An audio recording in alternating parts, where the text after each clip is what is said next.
أعوذ بالله من الشيطان الرجيم بسم الله الرحمن الرحيم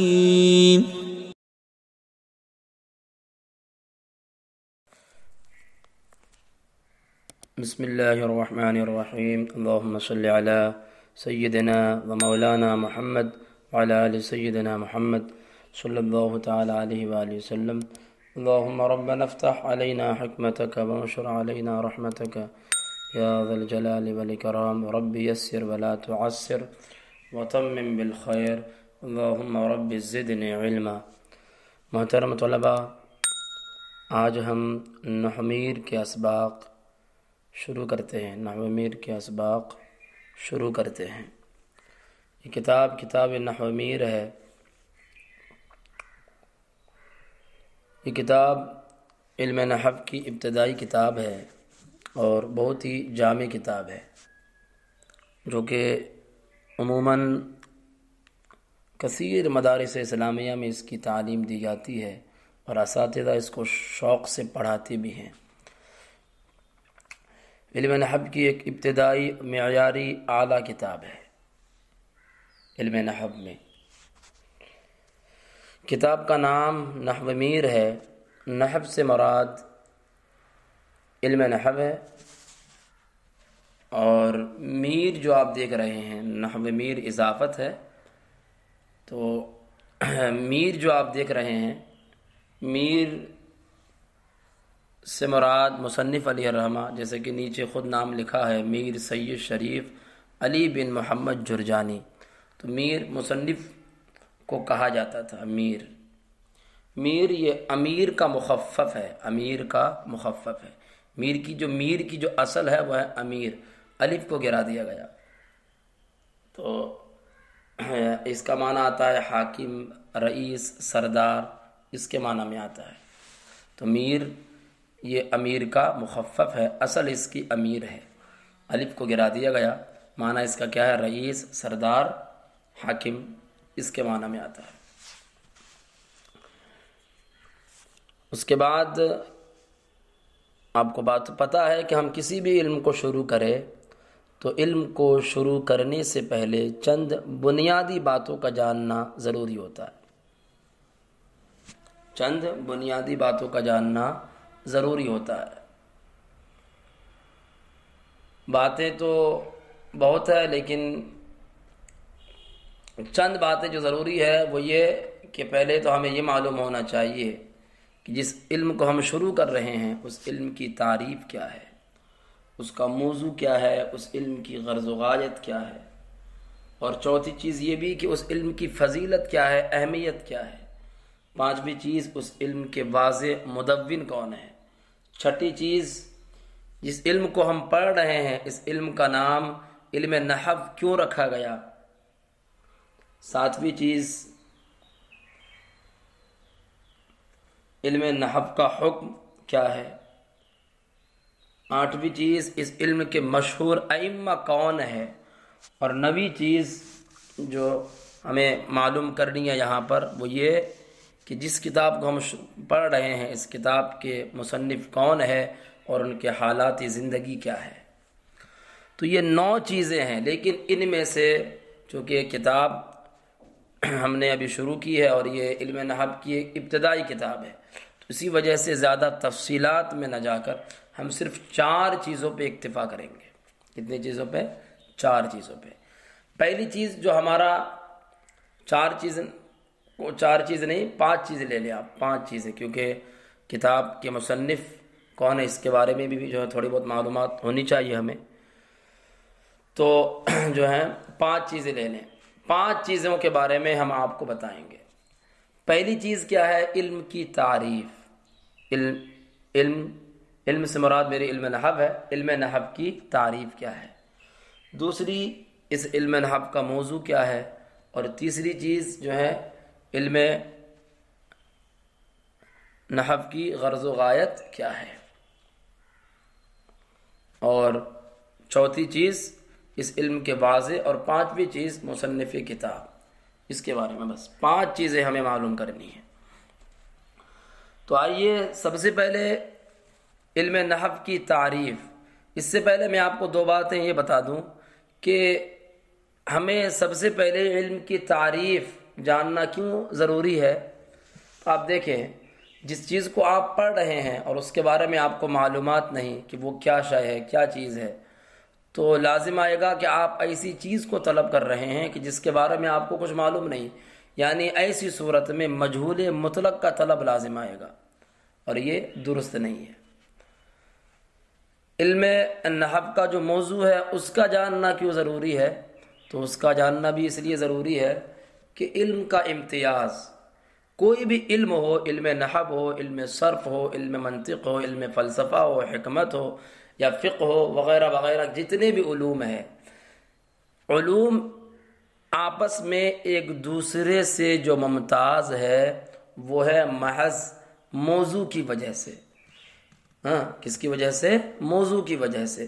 تو جب تک ہم علم کا موضوع نہیں جانیں گے تو ہم اس علم کا امتیاز دوسرے علوم سے نہیں کر پائیں گے، اور جب ہم نے علم کا موضوع جان لیا تو اب ہم آسانی کے ساتھ جو ہے امتیاز کر سکتے ہیں اس علم کا دوسرے علوم سے. تو موضوع کا جاننا اس لیے ضروری ہے. علم کی غرض و غایت بھی جاننا ضروری ہے. کیوں؟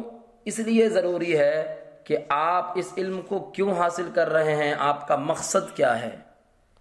جب آپ اس کو جان لیں گے تو آپ کی کوشش بیکار عبث نہیں ہوگی، ورنہ آپ جانتے نہیں ہیں کہ غرض و غایت کیا ہے، مقصد کیا ہے، تو آپ کی کوشش بیکار ہو جائے گی، عبث ہو جائے گی. تو اسی وجہ سے علم کی غرض و غایت بھی جو ہے جاننا ضروری ہے. اور چوتھی چیز کیا ہے؟ چوتھی چیز وہ واضح علم. واضح علم کا معنی، واضح معنی بنانے والا، تیار کرنے والا، وضع کرنے والا. تو اس کے بارے میں بھی کہ علم کو بنایا کس نے وضع کیا، کس نے تیار کیا، اس کے بارے میں بھی جاننا ضروری ہے. کیوں؟ تاکہ جب ہم واضح علم کو جان لیں گے، اور واضح علم کوئی بڑے مرتبے والے ہو، کوئی بڑے عہدے پر ہو، اور جو ہے کوئی اونچا مقام رکھتا ہو، تو واضح علم جیسا ہوگا ہمیں ویسی ہی جو ہے اس علم کے حاصل کرنے میں شوق پیدا ہوگا، ہمیں جذبہ پیدا ہوگا. تو واضح علم کے جاننے سے ہمارا دل جو ہے مطمئن بھی ہوگا، اور ہمیں علم کے حاصل کرنے میں شوق اور ذوق اور جذبہ بھی پیدا ہوگا. تو واضح علم کے بارے میں اس لیے جاننا ضروری ہے. اور پانچویں چیز مصنف کتاب کے بھی بارے میں بھی جاننا ضروری ہے. وہ اس لیے کہ جب کہ کتاب کی جو مصنف ہے، جب اس کے بارے میں ہم جان لیں گے تو ہمیں کتاب کے پڑھنے میں دلچسپی، لگاؤ، شوق و جذبہ پیدا ہوگا، اور کتاب کو ہم اہمیت کی نگاہ سے دیکھیں گے. تو یہ جو ہے اس لیے ضروری ہے مصنف کتاب کے بارے میں. جیسے کہ ایک مثال ہے کلام الملوکی ملوک الکلام. کلام الملوکی ملوک الکلام، بادشاہوں کا کلام جو ہے کلاموں کا بادشاہ ہوا کرتا ہے. تو یہی ہے کہ مطلب جب ہم مصنف کتاب کے بارے میں ہم جان لیں گے تو ہمیں جو ہے کتاب کے پڑھنے میں، اس کے حاصل کرنے میں جذبہ اور شوق پیدا ہوگا. تو اسی وجہ سے مصنف کتاب کے بارے میں بھی جو ہے جاننا ضروری ہے کہ مصنف علیہ الرحمہ کی حالت اور اس کی زندگی کو اب جب ہم جان لیں گے تو اسی اعتبار سے ہمیں ان کی کتاب حاصل کرنے میں جو ہے جذبہ اور شوق پیدا ہوگا. تو یہ 5 چیزیں جاننا ضروری ہے. تو آئیے ہم 5 چیزوں کو جانتے ہیں. سب سے پہلی کیا ہے؟ علم نحو کی تعریف ہم کریں گے. علم نحو کی تعریف علماء نے عربی میں بھی کی ہے اور بعض نے فارسی میں بھی کی ہے، لیکن ہم عربی کو فوقیت دیں گے کیونکہ عربی ہمارے حضور کی زبان ہے. تو اسی وجہ سے علم نحو کی تعریف ہم سب سے پہلے عربی میں کریں گے. اور عربی میں تعریف اس لیے کر رہا ہوں کہ اگر آپ حضرات، آپ طلبہ کرام چاہیں تو عربی میں اس کو یاد بھی کریں تو آپ کو زیادہ دیر تک یاد رہ بھی سکتی ہے. علم نحو کی تعریف عربی دا حضرات اس طرح کرتے ہیں: النحو علم باصول يعرف بها احوال اواخر الكلم الثلاث من حيث الإعراب والبناء وكيفية تركيب بعضها مع بعض. النحو علم بأصول يعرف بها أحوال أواخر الكلم الثلاث من حيث الإعراب والبناء وكيفية تركيب بعضها مع بعض.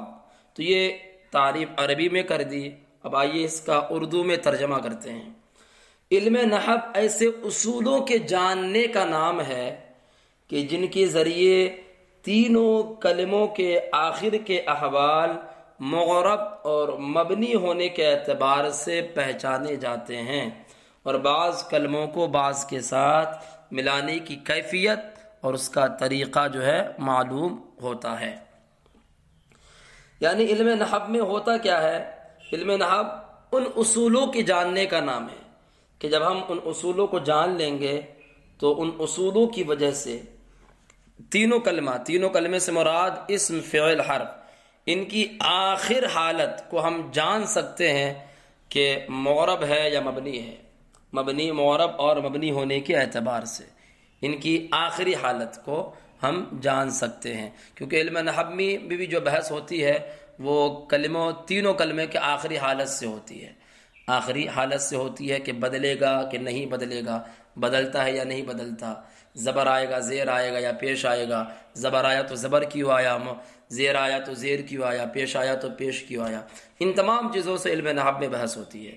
تو علم نحو میں جو ہے علم نحو ان قواعد و اصول کے جاننے کا نام ہے کہ جن قواعد اور اصول کو جب ہم جان لیں تو ان اصول اور قواعد کے ذریعے کلمے کی تینوں جو کلمہ ہے اسم فعل حرف، ان کی آخری حالت کو ہم جان سکتے ہیں معرب اور مبنی ہونے کے اعتبار سے، اور بعض کلموں کو بعض کے ساتھ ملانے کی کیفیت اور ملانے کا طریقہ بھی جو ہے معلوم ہوتا ہے. یہ تمام علم نحو میں. علم نحو کی تعریف ہو گئی. آپ جو ہے میں تو یہی مشورہ دوں گا کہ ابھی چونکہ ابتدائی کتاب ہے، آپ تمام باتیں رٹ کے بھی یاد کریں اور کچھ سمجھنے کی کوشش بھی کریں. تو جب آپ جو ہے آپ کے دماغ میں تمام باتیں ازبر ہو جائیں گی اور آپ رٹ لیں گے تو یہ رٹی ہوئی چیزیں آپ کو بعد میں جو ہے اگلی کتابوں میں کام آئیں گی. تو اسی وجہ سے آپ جو ہے کتاب کو رٹے بھی اور جو ہے بار بار دہرائے بھی، بار بار پڑھتے رہیں. اور میں تو یہ کہوں گا کہ آپ جب کتاب کو یاد کریں تو فارسی عبارت کے ساتھ کتاب کو یاد کریں. اس لیے جو ہے فارسی کتاب عبارت کے ساتھ کتاب کو یاد کرنے سے آپ کو جو ہے بہت زیادہ فائدہ حاصل ہوگا. تو علم نحو کی تعریف ہم نے کر دی. علم نحو کا جو موضوع کیا ہے؟ علم نحو کا موضوع جو ہے کلمہ، الکلمۃ والکلام. علم نحو کا موضوع کیا ہے؟ کلمہ اور کلام. علم نحو کا موضوع کلمہ اور کلام ہے. یعنی علم نحو میں کلمہ اور کلام ہی کے حوالے سے بحث ہوتی ہے. کلمہ اور کلام ہی کے حوالے سے بحث ہوتی ہے. علم نحو کی غرض و غایت، علم نحو کی غرض و غایت وہی کہ صیانت الذہن عن الخطاء اللفظی فی کلام العرب. صیانت الذہن عن الخطاء اللفظی فی کلام العرب، ذہن کو کلام عرب میں واقع ہونے والی لفظی غلطی سے بچانا. ہماری مراد یہ ہوتی ہے کہ علم نحو کی غرض و غایت میں کہ ہم اس علم کو حاصل کر کے عرب والوں کی طرح عربی بولنے لگے، اور جس طرح وہ عربی میں غلطی نہیں کرتے ہم بھی اس میں غلطی نہ کریں. تو ہمارا اصل مقصد کیا ہے علم نحو کو حاصل کرنے کا؟ کہ ہم کلام عرب میں عربی غلطی سے محفوظ رہے، عربی عبارات کی غلطیوں سے ہم محفوظ رہ سکے. یہی اس علم کی غرض و غایت اور اس کا مقصد ہے. تو دیکھو علم نحو کی تعریف بھی آپ کے سامنے ہو گئی، اس کا موضوع بھی ہو گیا، اور غرض و غایت کی بھی جو ہے غرض و غایت کا بیان بھی ہو گیا. اب جو چوتھی چیز جو میں نے آپ کو بتائی وہ ہے واضح علم. علم نحو کے واضح کا علم. واضح کون ہے؟ تو اس سلسلے میں ایک روایات تو بہت ہے اور اختلاف بھی ہے کہ حضرت عمر رضی اللہ تعالیٰ عنہ اس علم کے واضح ہے. بعض نے کہا اور بعض نے یہ کہا، اور اکثر حضرات اسی طرف جاتے ہیں زیادہ تر لوگ کہ حضرت علی رضی اللہ تعالی عنہ اس علم کے واضح ہیں کہ آپ کسی غور و فکر میں بیٹھے ہوئے تھے کہ اتنے میں حضرت ابوالاسود دوئلی آپ کے پاس آئے اور آپ کو جو ہے فکر مند دیکھا، تو انہوں نے عرض کیا حضور آپ بہت پریشان ہیں، کیا بات ہے؟ تو حضرت علی نے کہا کہ ابھی میرے پاس ایک بندہ آیا تھا اور انہوں نے مجھ سے ایسا کہا کہ مسجد نبوی کے اندر جو ہے ایک بندہ قرآن کی تلاوت کر رہا تھا اور ان اللہ بریء من المشرکین ورسولہ پڑھ رہا تھا، حالانکہ ان اللہ بریء من المشرکین ورسولہ ہے، لیکن وہ رسولہ پڑھ رہا تھا، تو اس کی وجہ سے جو ہے ایک آدمی بیزار ہو کر مسجد نبوی سے چلا گیا۔ اب جو ہے حضرت علی رضی اللہ تعالی عنہ فرماتے ہیں کہ لوگ اس طرح عربی میں غلطی کرنے لگے ہیں، تو اس کے لیے کچھ خاص طریقے ہونے چاہیے۔ تو حضرت ابوالاسود دوئلی کہتے ہیں کہ میں 3 دن کے بعد حاضر ہوا حضرت علی کی بارگاہ میں، تو انہوں نے مجھے اسم، فعل اور حرف کی تعریف لکھ کر دی، تو اور کہا کہ تم اس میں اور اضافہ کرو۔ تو حضرت ابوالاسود دوئلی کہتے ہیں کہ میں کچھ لکھتا اور اصلاح کے لیے حضرت علی کے پاس جاتا، یہاں تک کہ میں 3 دن کے بعد، کچھ دنوں کے بعد حضرت علی کے پاس آیا اور میں نے اس میں عطف، نعت، تعجب وغیرہ وغیرہ کی اس میں زیادتی کی تھی، اس میں اضافہ کر دیا تھا۔ حضرت علی نے جب اس کو دیکھا تو آپ نے کہا، آپ نے جو آپ کے جو زبان سے جو کلمات نکلے وہ یہ تھے، ما احسن هذا النحو قد نحوت، ما احسن هذا النحو قد نحوت، کہ تو نے کتنے اچھے طریقے کا ہی قصد کیا ہے، تو نے کتنے اچھے طریقے کا قصد کیا ہے۔ تو چونکہ حضرت علی نے اس جملے میں نحو کا استعمال کیا، وہی سے اسی لفظ کی وجہ سے اس علم کا نام علم نحو پڑ گیا۔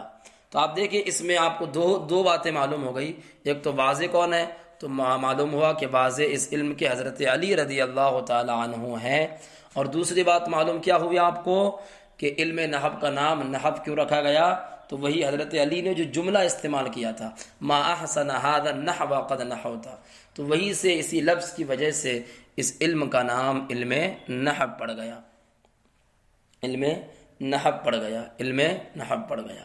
اور یہ بھی ہے کہ نحو کی جو میں نے آپ کے سامنے اصطلاحی تعریف کی، اس کا لیے یہ جو لفظ نحو ہے یہ کئی معنوں میں استعمال بھی ہوتا ہے۔ نحو تو وہاں نحو کئی معنوں میں استعمال ہوتا ہے، قصد کے معنی میں استعمال ہوتا ہے، مقدار کے معنی میں، قبیلے کے معنی میں، طرف کے معنی میں، صرف کے معنی میں، نو، مثل کے معنی میں، طریق کے معنی میں استعمال ہوتا ہے۔ صیانت، فصاحت، میلان کرنا، پیروی کرنا، اعتماد کرنا، دور ہونا، یہ تمام معانی میں نحو کا استعمال ہوتا ہے۔ لیکن جو ہے یہاں پر نحو سے مراد کیا ہے؟ تو اس علم کو اول معنی کے اعتبار سے کہا جاتا ہے نحو۔ اول معنی کیا تھا؟ پہلا معنی کیا تھا؟ قصد۔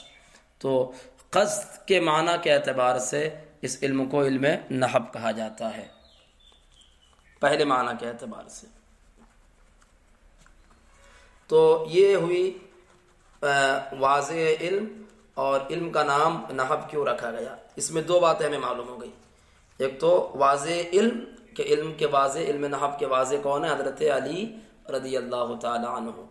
اور دوسری بات اسی واقعے سے ہمیں یہ معلوم ہو گئی کہ نحو کا نام نحو کیوں رکھا گیا۔ خیر، تو اب جو 5ویں بات ہے، 5ویں بات کیا ہے کہ جس کتاب کو ہم پڑھ رہے ہیں، جس کتاب کو ہم شروع کر رہے ہیں، اس کتاب کے مصنف، تو آپ یاد رکھیں میں مصنف کے بارے میں زیادہ گفتگو نہیں کروں گا، کیونکہ آج کل جو ہے نحمیر کتاب کے شروع میں بھی مصنف کے حالات دی ہوئی ہیں، آپ وہاں سے بھی معلوم کر سکتے ہیں، اور اردو میں آسان اردو میں ہے، ان کی زندگی آپ پڑھ سکتے ہیں۔ زیادہ تفصیلات میں نہ جا کر خالی ان کا نام کیا ہے، تو مصنف کا نام علی بن محمد بن علی جرجانی ہے۔ یہ جو ہے ان کی پیدائش مقام جرجان میں ہوئی، اور ان کی تاریخ پیدائش 748 ہجری ہے، اور ان کا تاریخ وصال جو ہیں 814 ہجری ہے۔ یہ مصنف علیہ الرحمہ جو ہے ان کی بہت ساری کتابیں بھی ہیں، اور منطق میں بھی ان کی بہت ساری کتابیں ہیں، اور بھی دیگر بہت ساری ان کی کتابیں ہیں جو کہ مدارس اسلامیہ کے نصاب میں بھی داخل ہیں۔ اور یہ سید شریف اور سید السند کے لقب سے مشہور بھی ہے۔ سید الشریف اور سید السند کے لقب سے یہ مشہور ہے۔ تو یہ مصنف علیہ الرحمہ کے بارے میں نے آپ کو 2-3 باتیں بتائیں، ورنہ آپ جو ہے نحمیر کے شروع میں جو ان کے حالات دیے ہوئے ہیں وہاں سے آپ معلومات کر سکتے ہیں۔ تو یہ 5 باتیں ہو گئی۔ اب ہم آئیے اصل سبق کی طرف چلتے ہیں۔